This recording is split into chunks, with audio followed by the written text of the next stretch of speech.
Hola, bienvenidos todos a nombre del Comité Seminarios del CIO. Les doy la bienvenida al seminario de hoy, que es un seminario interno, lo da la doctora Rubí. Em, Ahorita le voy a leer el resumen de la semblanza, perdón, el resumen del currículum de la doctora. Despista. La doctora es egresada de la licenciatura en Ingeniería Química de la Universidad Michoacana de San Nicolás de Hidalgo. Realizó sus estudios de maestría y doctorado en el Centro de Investigación y Desarrollo Tecnológico en Electroquímica, CIDETEC, en Querétaro, México.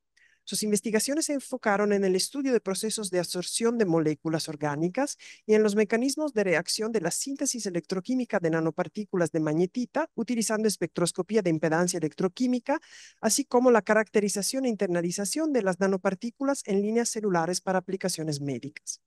Ha participado en distintos proyectos con la industria de pinturas, caracterizando y planteando nuevas metodologías para la determinación de propiedades anticorrosivas de recubrimientos mediante técnicas electroquímicas. Participó como investigador postdoctoral en el desarrollo de supercapacitores basados en bionanocompuestos. Actualmente es investigadora postdoctoral en el Centro de Investigaciones en Óptica como participante en el proyecto de ciencia de frontera, estudio de estructuras fotónicas integradas con operación cuántica para biosensado. Pertenece al Sistema Nacional de Investigadores como candidato. Le paso el micrófono para la plática. Gracias, doctora. Hola, buenas tardes. Bueno, pues como ya saben, pues estudié electroquímica y bueno, ahorita quería platicarles un poquito a grandes rasgos como lo que estudia la electroquímica o lo que se hace en electroquímica y un poco de los proyectos que he trabajado en el doctorado, en algunos otros proyectos que he tenido y en el postdoctorado. Entonces, bueno, voy a platicar un poquito en ese sentido.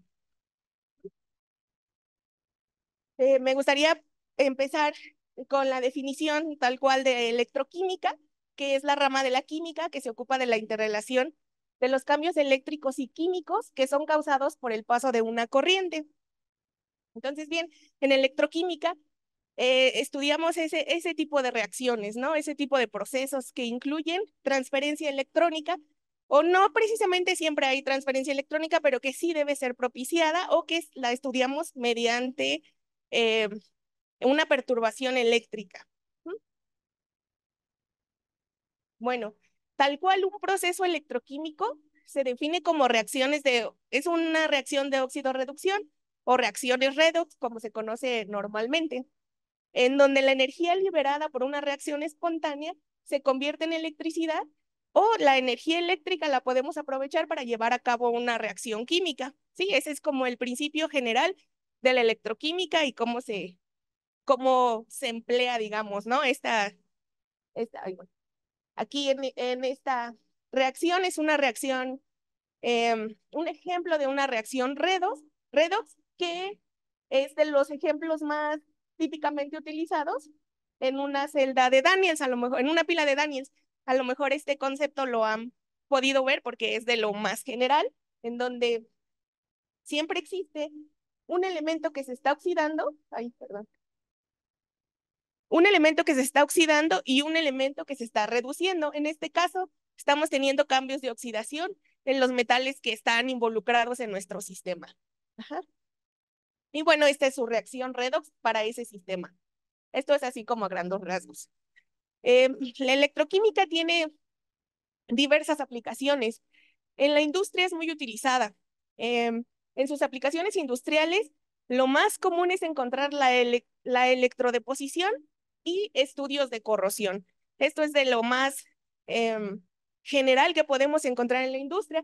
Tal vez ustedes han visto, bueno, que todos los recubrimientos a metales están dados siempre o generalmente por un proceso electroquímico, en donde se hace el electrodepósito sobre metales, ¿no?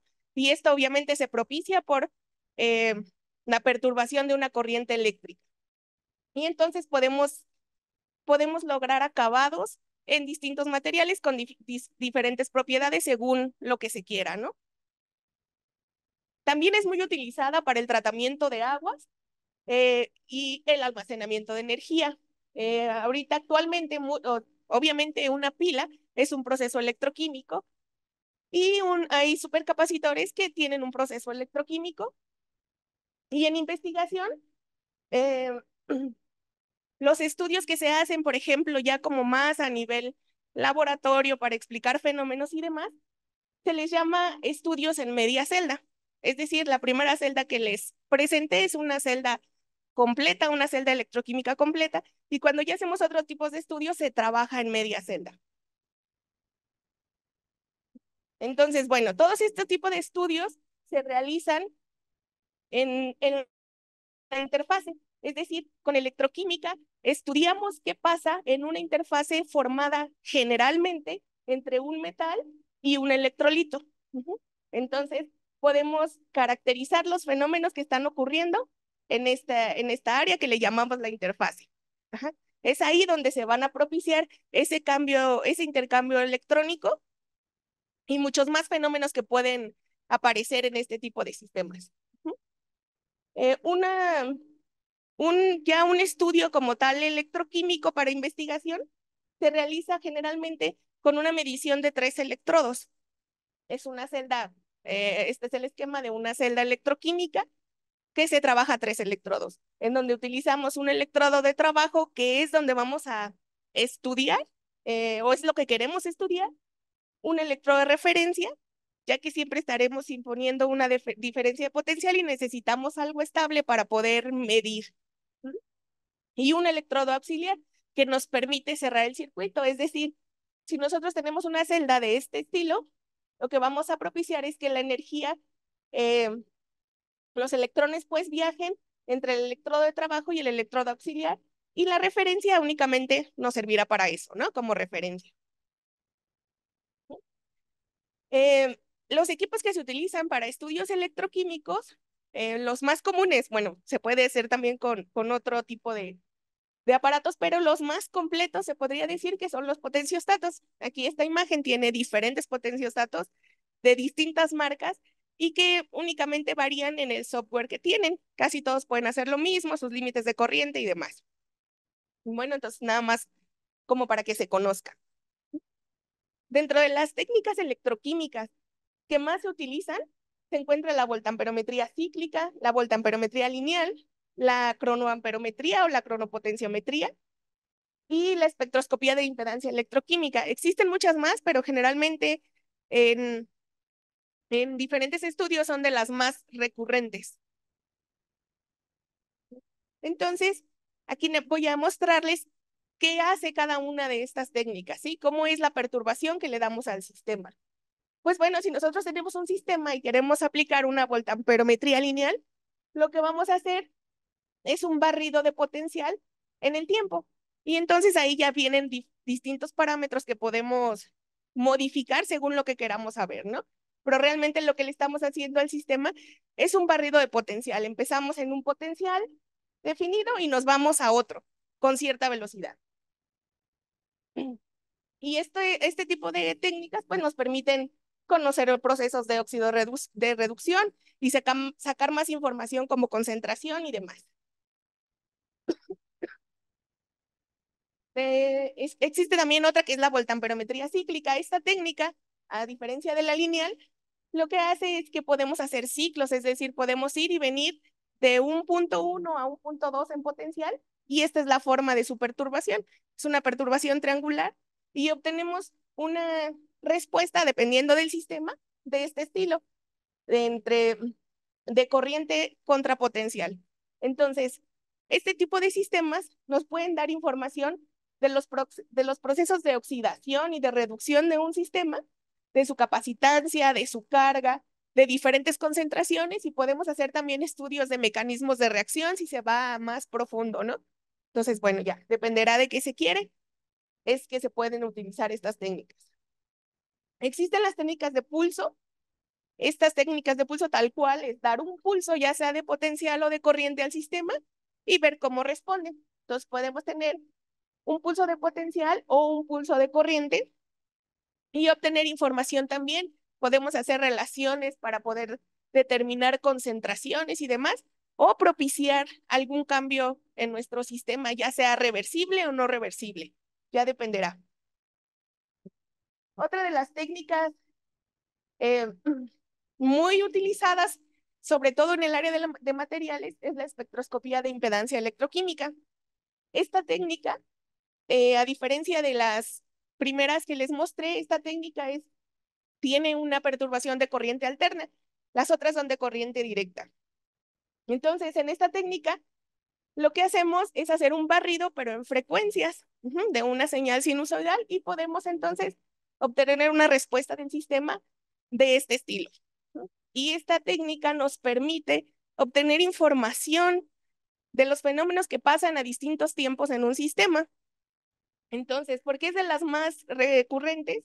Pues porque nos permite conocer resistencias que se asocian a un material o resistencias a la transferencia de carga. Y todo esto también nos puede llevar a conocer propiedades anticorrosivas de un material o de algún sistema. Esta técnica es con la que he tenido la oportunidad de trabajar un poco más. Y bueno, esta técnica tiene dos variantes, se podría decir, porque tiene dos maneras, al menos dos maneras de poder hacer el análisis de los resultados. Uno de ellos es con circuitos equivalentes, que tal cual haces un ajuste de tus resultados con circuitos equivalentes, o otro método que es el de mecanismos de reacción. Tal cual con circuitos equivalentes tú puedes eh, ajustar tu sistema a un circuito que tú sabes que tiene un comportamiento de este tipo. Si se acuerdan, se estudia en interfase, entonces la interfase eléctrica, la interfase electroquímica, perdón, la interfase electroquímica se comporta como elementos pasivos, como resistencias, como capacitancias, como capacitores, y así es como podemos caracterizar. Existen cosas que veo yo importantes cuando utilizamos estas técnicas electroquímicas. Es decir, si usamos una metodología de 3 electrodos, tenemos que saber que estamos usando la referencia o el electrodo de referencia adecuado para nuestro sistema. Es decir, que sí sea estable, que es una de las características de un electrodo de referencia, y que además sea compatible con nuestro sistema. ¿Mm? Me refiero a compatible. Si yo uso iones cloro en mi sistema, es preferente que mi referencia sea también de iones cloro, por ejemplo. Ajá. Por ejemplo, el electrodo auxiliar que debo utilizar, siempre debemos procurar que su área sea mayor que el electrodo de trabajo para que no limitemos el transporte de corriente en nuestro sistema. Necesitamos que el electrodo que vamos a estudiar o la superficie que vamos a estudiar siempre sea limpia y sea reproducible, ¿sí? Es decir, empezar cada estudio asegurando que tenemos una superficie similar. Y bueno, otra de las cosas importantes es que tengamos las conexiones eléctricas en buen estado. Em, Dentro de este tipo de técnicas electroquímicas les voy a platicar cómo las he podido emplear en diferentes aplicaciones. Una de ellas es para caracterización de recubrimientos poliméricos. ¿Ah? En la industria de los recubrimientos poliméricos siempre se busca tener un recubrimiento que sea resistente a la corrosión. Ajá. Y todos estos procesos para poder determinar si son o no resistentes a la corrosión se encuentran normados. Ujú. Dentro de las normas y de lo establecido, se utiliza la cámara de niebla salina. Este equipo propicia un ambiente corrosivo, muy corrosivo, se podría decir, con obviamente condiciones controladas, y es así como determinan si su material o su recubrimiento es bueno o no es bueno. Es decir, meten sus recubrimientos, obviamente arriba de un sustrato, a este equipo y lo dejan muchas horas, o sea, horas, 500 horas, 100 horas, 600, dependiendo del tipo de recubrimiento, y hasta que lo sacan pueden saber si pasó o no pasó la prueba del recubrimiento. Entonces, en este proyecto, lo que tratamos de hacer es caracterizar esos recubrimientos ahora con una técnica electroquímica para poder saber si esos valores que nosotros podíamos obtener en un tiempo menor podrían ayudar en la industria de los recubrimientos para que tengan resultados más rápidos y puedan hacer cambios si es así necesario. Obviamente eso no les quita de cumplir con las normas, ¿no? Ellos de cualquier forma tienen que cumplir todos todas las normas que marcan que sea un buen o un mal recubrimiento. Entonces aquí tengo unas imágenes de cómo entran, por ejemplo, una muestra a este tipo de cámara de niebla salina y que cuando ya falla o cuando cumple el tiempo que ellos quieren, ven si la corrosión está presente o no está presente, tal cual, y esa es la manera en que en que se caracterizan pues este tipo de recubrimientos. Entonces, para este proyecto aplicamos la técnica de espectroscopía de impedancia electroquímica y hicimos las mediciones antes de los recubrimientos, antes de entrar a la cámara de niebla salina y cuando ya habían salido de la cámara de niebla salina. Entonces, lo que pudimos ver, o lo que se puede observar, o lo que nos deja ver esta técnica, es que sí puedes tener una disminución en la resistencia del recubrimiento o de tu interfase tal cual, que puedes asociar con que es bueno o es malo o ya falló eh, tu recubrimiento. También realizábamos pruebas en donde podíamos tener el recubrimiento sometido en nuestro sistema a en diferentes tiempos. Entonces, podíamos ver qué tan rápido iba a ir disminuyendo la resistencia del recubrimiento. La resistencia, por ejemplo, en este tipo de diagramas la podemos ver aquí, está en escala logarítmica. Entonces, empezábamos con una resistencia en un orden de magnitud de 8 y podíamos, después de 4 horas, se había disminuido la resistencia hasta en un orden de magnitud.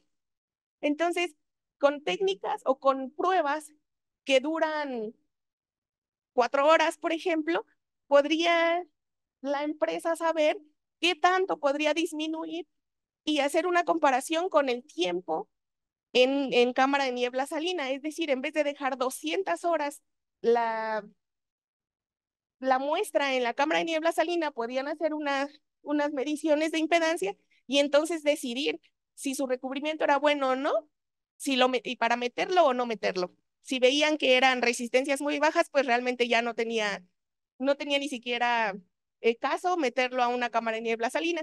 Entonces, bueno, se tiene una relación respecto a la resistencia con, eh, con lo bueno que son esos recubrimientos para proteger contra la corrosión. Este otro proyecto también fue con la industria de recubrimientos. Es la misma técnica, nada más su representación está diferente y podemos ver cómo se tiene, conforme avanza el tiempo, este es a 10 minutos y va cambiando, ¿no? El diámetro de este semicírculo que se empieza a formar y eso se lo atribuimos a la disminución en la resistencia de nuestra interfase. Es decir, en 6 horas nuestro recubrimiento ya había perdido muchas de sus propiedades anticorrosivas. Entonces, estas técnicas pues nos permite tener información relativamente rápida en comparación de lo de la norma y bueno, podemos sacar información que es realmente valiosa en cuanto a la industria, ¿no? Porque en la industria lo que quieren es reducir tiempos. Otro de los proyectos en los que me enfoqué en mi estudio de doctorado fue en la síntesis de nanopartículas de magnetita y el estudio de su mecanismo de reacción. Bueno, eh, partíamos de hacer la síntesis de nanopartículas de magnetita a partir de hierro, una síntesis electroquímica, es decir, oxidábamos el hierro para poder producir la magnetita.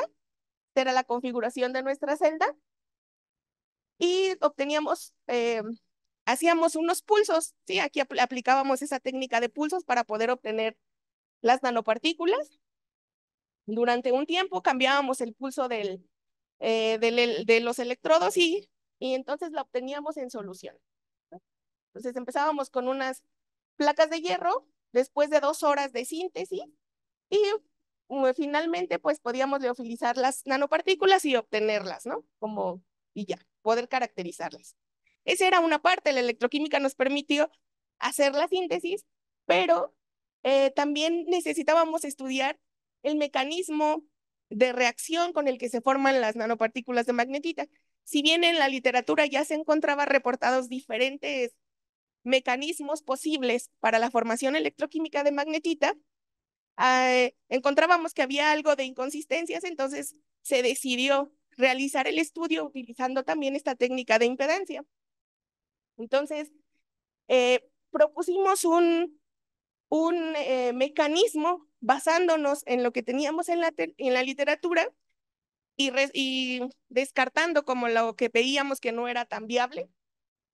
Para poder hacer esto, eh, aplicamos la técnica de impedancia, pero por mecanismos de reacción. Esto nos permite poder predecir el comportamiento de un sistema o además poder ajustarlo, ¿no? O poder conseguir información. Em, para poder hacer el mecanismo propuesto necesitamos obtener la, la, la función de impedancia para el sistema y entonces así podríamos simular cómo se comportaría un sistema que tuviera este tipo de mecanismos. Entonces, bueno, entre otros mecanismos, este fue uno de los que propusimos y con diferentes parámetros pudimos obtener unas simulaciones a diferentes potenciales, es decir, cómo se va a comportar el sistema con diferentes potenciales.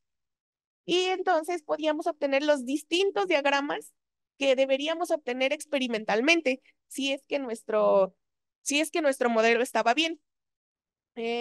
Como primera parte de este proyecto, analizamos todos los mecanismos propuestos en literatura, realizamos su expresión de impedancia y simulamos cómo sería su respuesta.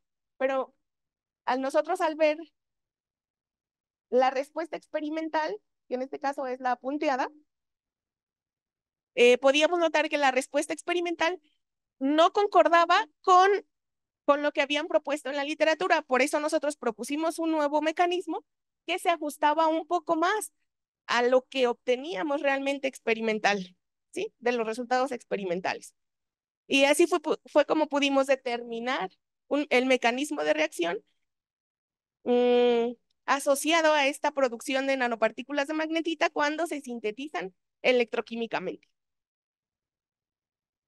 ¿Mm?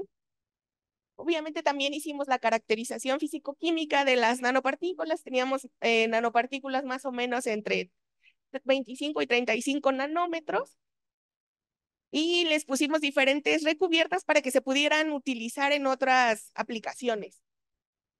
Para estas aplicaciones hicimos una colaboración con el Instituto de Neurobiología, en donde ellos estudiaron la viabilidad celular de las nanopartículas en 3 distintas líneas celulares para saber eh, si modificaban o no el crecimiento de estas células. Otra cosa de la que se hizo fue ver cómo se internalizaban las nanopartículas en las células, está nada más con una línea celular. Y bueno, estos resultados fueron contrastados con los resultados de viabilidad celular y ahí pudimos determinar concentraciones máximas que pueden estar en contacto con las células y que no les provocan daño o bien que les provoquen daño, ¿no? Podemos determinar esas concentraciones. Esto porque las nanopartículas de magnetita, ya que tienen ese poder, esa propiedad magnética, son utilizadas para el tratamiento de cáncer o, bueno, hay muchos estudios en el tratamiento de cáncer, por ejemplo, para inducir la muerte celular por hipertermia. Entonces, es bueno saber cómo se comporta. Ya dentro de mi proyecto de postdoctorado que realicé aquí en el CIO, se hizo el desarrollo de un supercapacito empleando bionanocompuestos. Y Este proyecto consistió en la síntesis de materiales, en la evaluación de los componentes que se utilizaron en el supercapacitor y en la evaluación también del dispositivo completo. Bueno, si bien nosotros nos enfocamos en el estudio de un capacitor de doble capa que tiene este principio, el principio electroquímico, ¿no? De una acumulación de cargas en la interfaz. Si bien queríamos realizar un supercapacitor que incluyera compuestos bio, empezamos utilizando nanocelulosa bacteriana como sustrato. Esta nanocelulosa tiene distintas propiedades, ¿no? Que es, una de ellas es que pues es porosa, es biocompatible siempre y cuando esté limpia, se podría decir que es estable y es ideal para funcionalizar. Se puede funcionalizar tanto por impregnación o por filtración. Y bueno, una de sus propiedades también es que es flexible. Y esto pensando en esta nueva tecnologías que se están desarrollando para tener dispositivos flexibles, ¿no? Bueno, para esto pues fabricamos los electrodos utilizando nanoalambres de plata y óxido de grafeno. Los nanoalambres de plata los utilizamos para poder tener eh, nuestra superficie conductora y poder formar los electrodos. El óxido de grafeno, todos los compuestos grafénicos son utilizados para este tipo de dispositivos, ya que tienen buenas propiedades capacitivas. Aquí muestro imágenes de SEM del electrodo ya con el óxido de grafeno y los nanoalambres de plata en corte transversal y en corte superficial.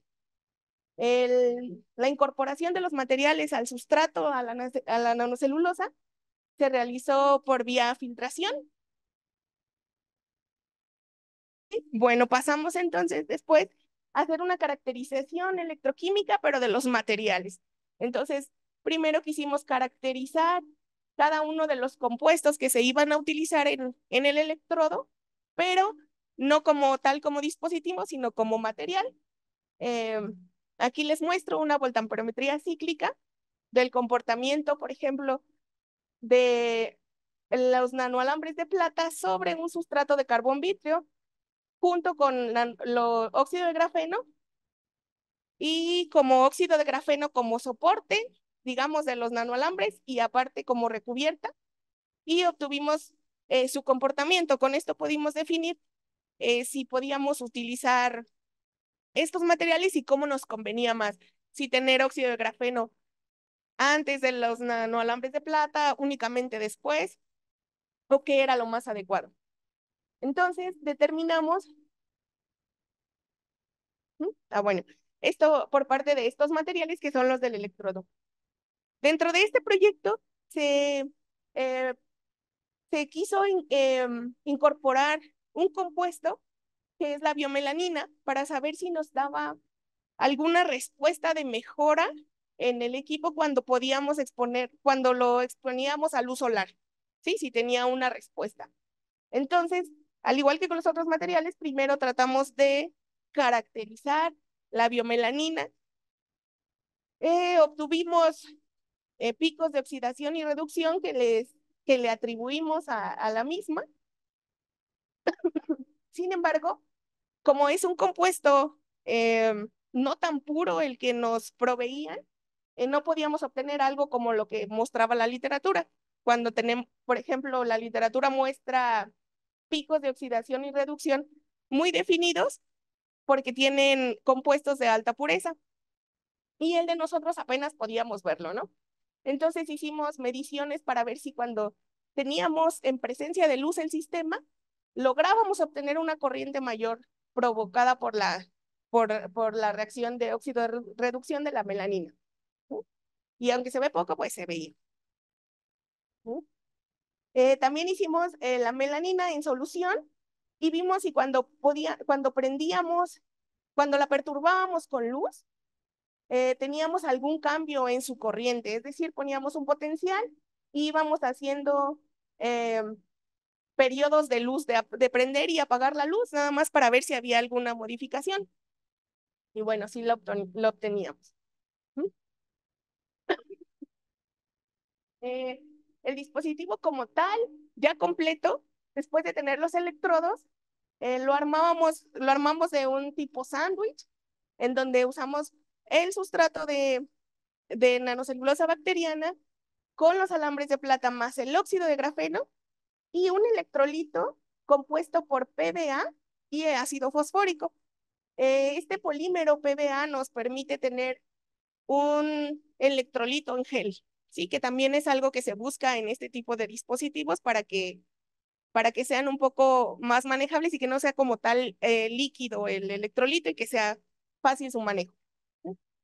Entonces, pues bueno, lo pusimos, los probamos como ahora sí como dispositivo y pues obteníamos realmente muy poca eficiencia, muy poco, un comportamiento no muy deseado.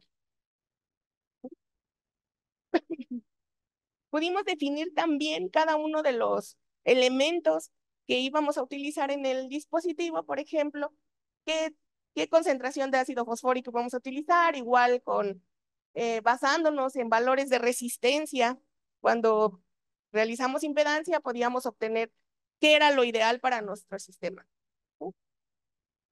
Después de muchos intentos y poder tener algo de reproducibilidad en el sistema, pudimos tener diferentes voltamperometrías cíclicas a diferentes velocidades de barrido para poder determinar la capacitancia que nos podía dar este dispositivo.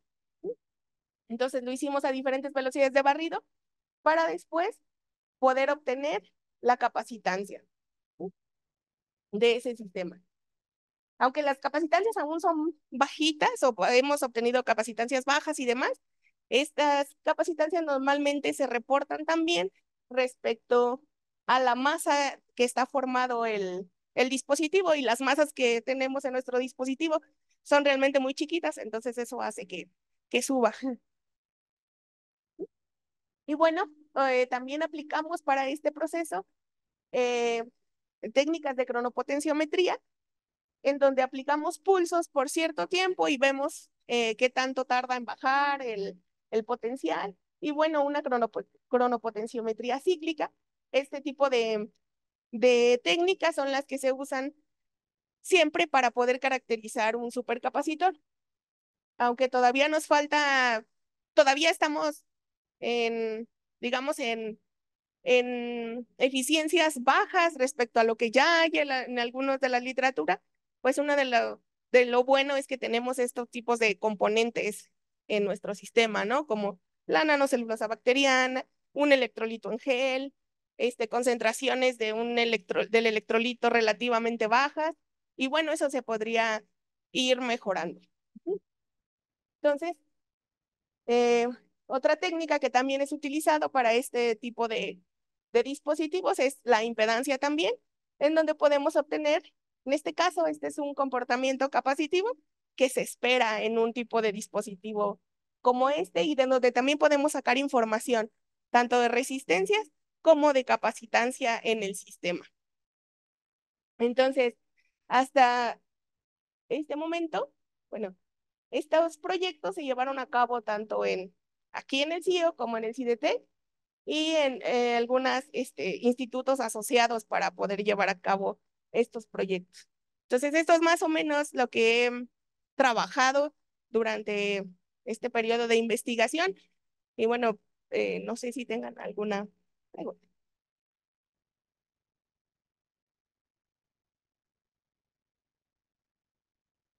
¿Preguntas entre los asistentes? Gracias por tu plática. Me quedé una duda ahí cuando dices, melanina, biomelanina. ¿A qué le llamas bio? Melanina.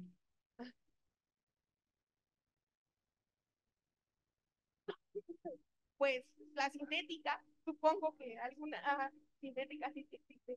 Ajá. Tal vez, ay, perdón, sí, tal vez em, Tal vez el término sea más correcto decir solamente melanina, que proviene de vegetales, ¿no? Más que biomelanina. Puede ser que sí. Mm, sí. Sí, porque tiene una función biológica, ¿no? En nuestra piel en particular. Entonces, por eso me llamó la atención. La otra es la celulosa, esta que mencionas. Cuando dices que es estable, o sea, ¿a qué te refieres? O sea, si se degrada fácilmente, si la pones en condiciones ambientales, ¿qué tan robusta es en cuanto a su degradación? Justo no se degrada tan fácilmente y tiene diversas propiedades mecánicas, ¿no? Como de resistencia y su flexibilidad y eso, a eso me refiero. ¿Más preguntas?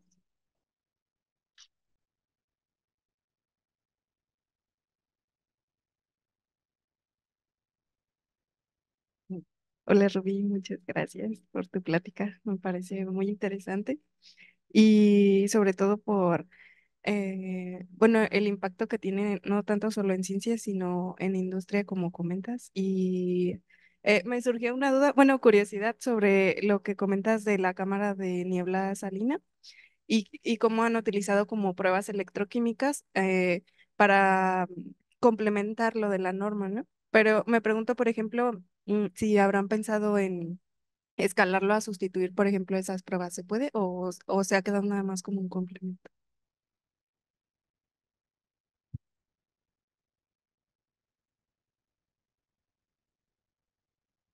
Gracias. Se puede sustituir, bueno, no se puede sustituir tal cual porque está normado. Entonces está normado, por ejemplo, que tienen que cumplir con ciertas horas en cámara de niebla salina. Entonces, aunque hagan, por ejemplo, las mediciones de impedancia, se necesita que hagan cámara de niebla salina.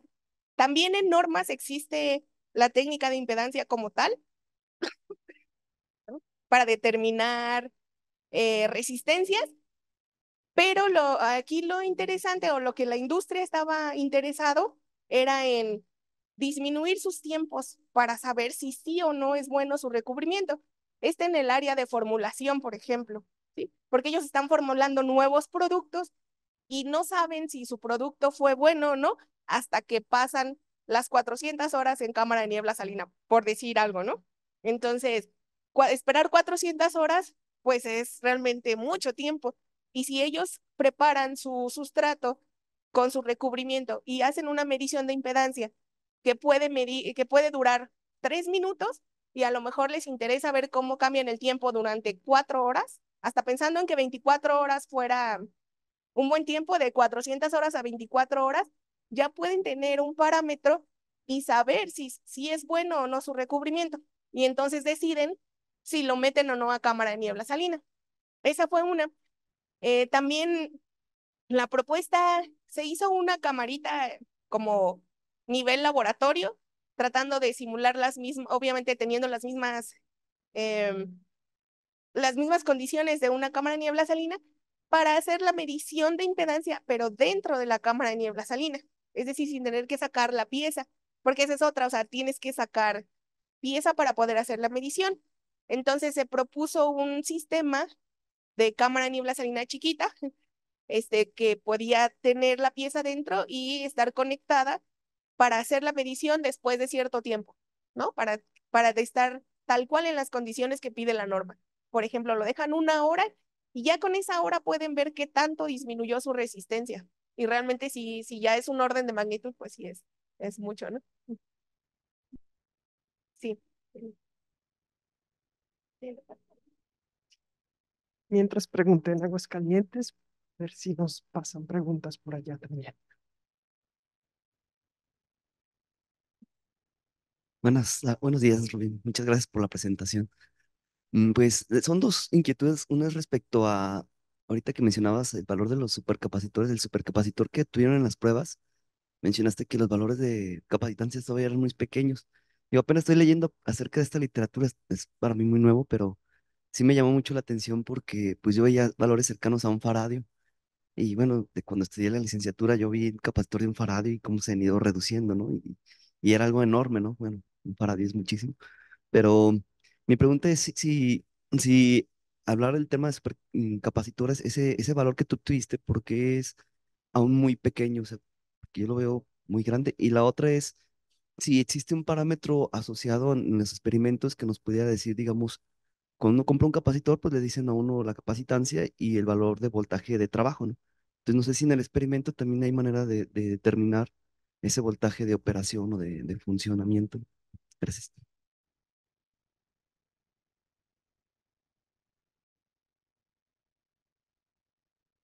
Gracias. Sí es pequeña la capacitancia, porque si hablas, por ejemplo, de un supercapacitor, a ver si no lo se espero recordar bien el dato, pero ya son capacitancias que vayan arriba, por ejemplo, de 10 faradios. Ujú. A eso le llaman supercapacitor, si no sería como un capacitor. Y sí, los capacitores electrolíticos, por ejemplo, son de microfaradios o algo así, ¿no?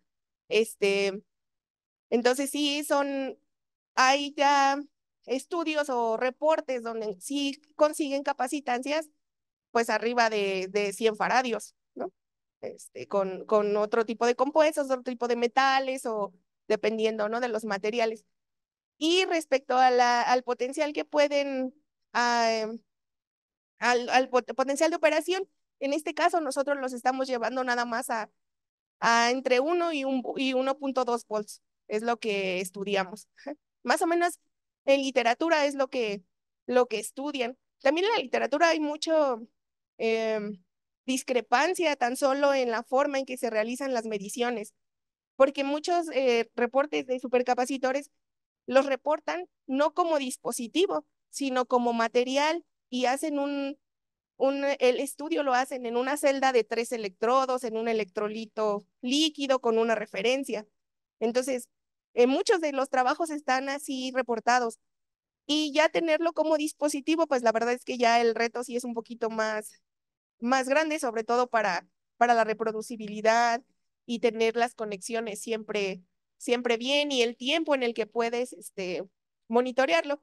Nosotros monitoreamos el dispositivo 24 horas después de ser armado y nada más. O sea, también lo monitoreábamos en más tiempos, pero las resistencias suben muchísimo porque se va secando el electrolito en gel, porque nosotros no lo tenemos encapsulado ni nada, sino están al ambiente. Ujú.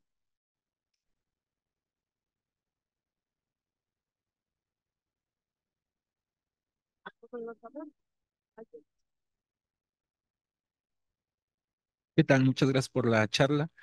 Digamos, esto de los supercapacitores, yo había escuchado el tema, pero si nos pudieras dar un poquito más de contexto, así de, pues, quién quiere un supercapacitor, digamos, cuáles pueden ser los intereses. Y también me llamó mucho la atención que por ahí digamos, platicabas que llevaba un bioelemento, ¿no? Y a mí es como que eso me llamó la atención. Yo me imagino, o sea, en mi lógica así muy ingenua, pues si le pones biocosas, eso le va a bajar o sea, ¿cuál es la intención de haber usado ese material, ¿no?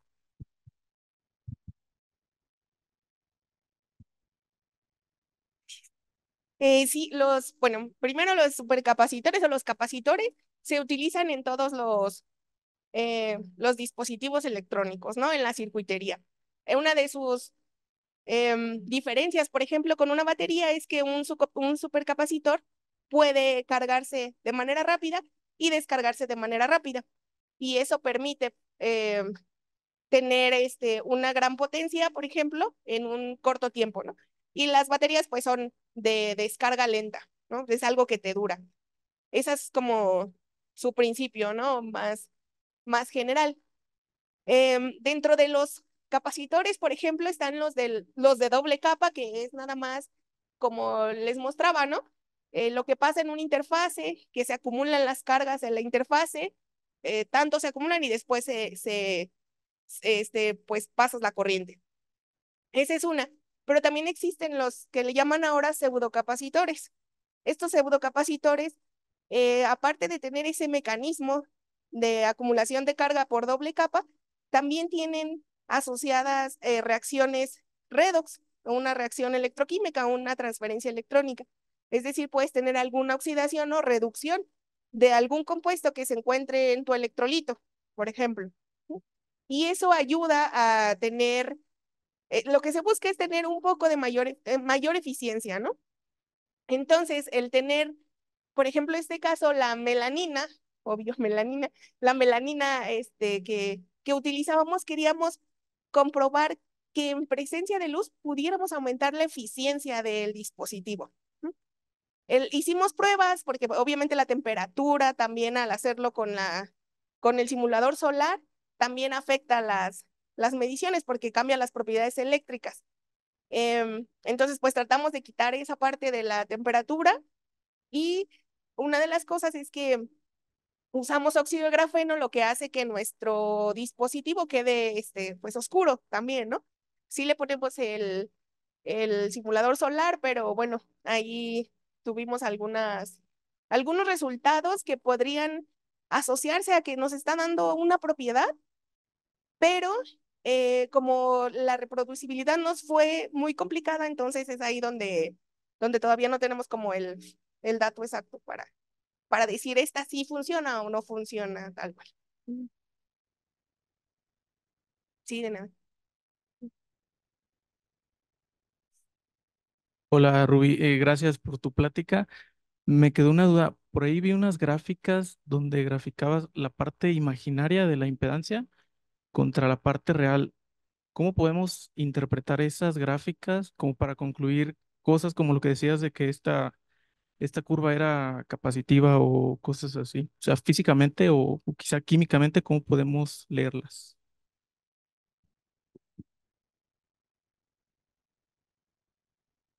Este tipo de diagramas, por ejemplo, el de Nyquist, hay diferentes formas de representar la impedancia, diagramas de Nyquist o diagramas de Bode. Ay, te me perdí.